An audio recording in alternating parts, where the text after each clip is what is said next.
दिनैनि बे आबहावा सांग्रांथि सानाव दंफां गायदों बेनि सायाव सारा मा बुङो? दिनै 5 जुन बुहुमनां आबहावा सान। बे आबहावा सानाव दुलाराय बर' फरायसा आफादनि जे बिफां गायनाय हाबाफारि, बे बिफां गायनाय हाबाफारिजों बुहुमनाङैनो गाहाम हामलायनायखौ आङो सिगां फोरमायग्रोयो। दिनैनि बे सानाव दुलाराय बर' फरायसा आफादा आंखौनो बिफां गायजेननो होनाय हिसाबै आं बिथांमोननिसिम गिबि गिबियावनो साबायखर बावहरो।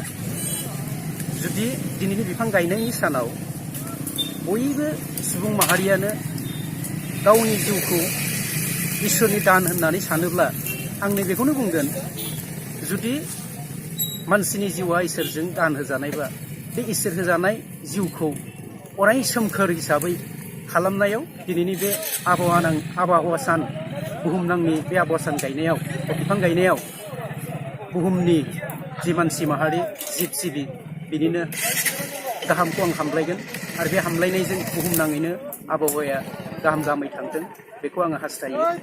आरो नै दिनैनि बे बिटिसिनि जोंनि कख्लाबारि समस्थिनिफ्रायनो जाय जायगायाव थानानै जों बिफां गायदों, बे बिफां गायनायनिफ्राय दिनैनि बे जायगायावनो आं बिफां गायनानै बे दुलाराय बर' फरायसा आफादनि दैदेननायाव रायजो राजा बिफां गायनानै ओरैबायदि आं फिल खालामदों, बुहुमनि गेजेरावनो गावनि जायगायावनो थानानै मानसिनि जिउखौ, जिब जिबिनि जिउखौ, बुहुमखौ फोथांनानै लाखिनायाव बे गायनाय हाबाफारिया जोबोर बाख्नायथाव जादों आरो बेखौ गावनि हायावनो गावनि जायगायावनो थानानै मावनो मोननायाव आं गोग्गानाय मोनदों। बेखिनिखौ बुंनानै आङो फोजोबबाय।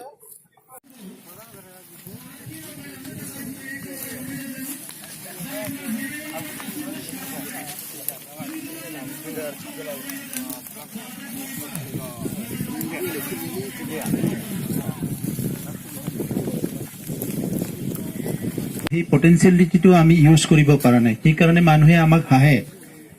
তেখেতে আৰ্মিৰ কথা কৈছে, মই ৰঙিয়াত থাকো হিচাপে তাত আৰ্মি কেম্প আছে আৰু যেতিয়া যুৱবিলাকৰ লগত আলোচনা কৰে তাৰ অফিচাৰবিলাকে বাহিৰৰ অহা বিষয়াবিলাকে খিৰিকীৰ ফালে দেখুৱাই দিয়ে।